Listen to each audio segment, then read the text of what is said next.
মুই আজকে তোমাক পাপি আর মুসুর কালাই দিয়ে একটা তরকারি আন্দি দেখাই। তরকারিটা আন্দিতে পাপি আর মুসুর কালাই হইলেই হইবে। আর তরকারিতে প্রতিদিন হারা জেলে পেঁয়াজ রসুন ব্যবহার করি সেইলে হারা তরকারিটা আন্দা শুরু করি।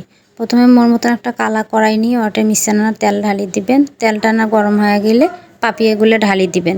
পাপি এগুলো ঢালি দিয়ে নুন আর আনা হলদি দিয়ে নাড়ানাড়ি করবেন। নাড়ানাড়ি করি যখন দেখবেন পাপিয়েটা লাল লাল হয়ে গেছে, তখন কি সুন্দর করে একটা বাটিত পাপিয়েগুলো উঠে নি। প্রথমে একটা কথা কও, কথাটা হচ্ছে মুই কিন্তু হোস্টেলত থাকো, তাই মোর কড়াই ইনকে কালা, তাই কেউ মাইন্ড করবে না, দয়া করি সবার কাছে এই অনুরোধ, আর কেউ বাজে মন্তব্য করবে না। তা পাপিয়েগুলো উঠি নিয়ে যে তেলগুলো থাকবে অটে মিষ্টি আনা জিরে আর আনা তেজপাতা দিয়ে হচ্ছে নাড়বেন। চেনা নাড়বেন, বেশিক্ষণ নাড়ে না, নাইলে তিতে লাগবে, পুড়ি গেলে তিতে লাগলে খাওয়া পারবে না।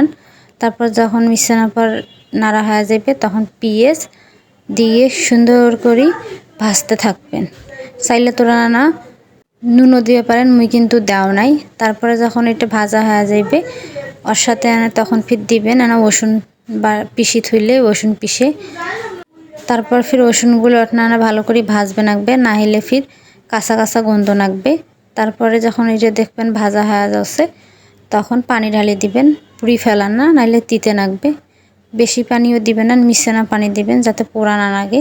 তারপর পানি দিয়ে অটে আনা নুন আনা হলদি আর আনা আকালির গুঁড়ে দিবেন, দিয়ে কি সুন্দর নাড়বেন। তরকারি আন্দিবে গেলে মোর মায়ের কথা মনে হয়, যতই ভালো করে আন্দো না কেন মোর মায়ের মতো না হয় না।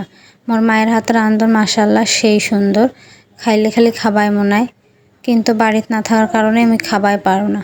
তারপরে নাড়ি নাড়ি যখন দেখবেন মশলাটার তেল উঠি আলছে তখন আপনার পাপিয়েগুলো ঢালি দিবেন। পাপিয়ে ঢালি দিয়ে পাপিয়েগুলো ফির কি সুন্দর করে নাড়বেন।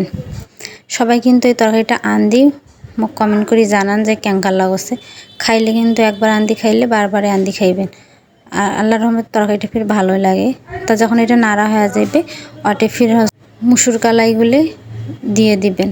মুসুর কালাইগুলো দিয়ে 6-7 মিনিট কি সুন্দর নাড়বেন। যখন দেখবেন কড়াইটা মিশ্রণে দাগ লাগানো হয়েছে তখন কিন্তু নাড়া শেষ করবেন, তার আগে নাড়তে থাকবেন।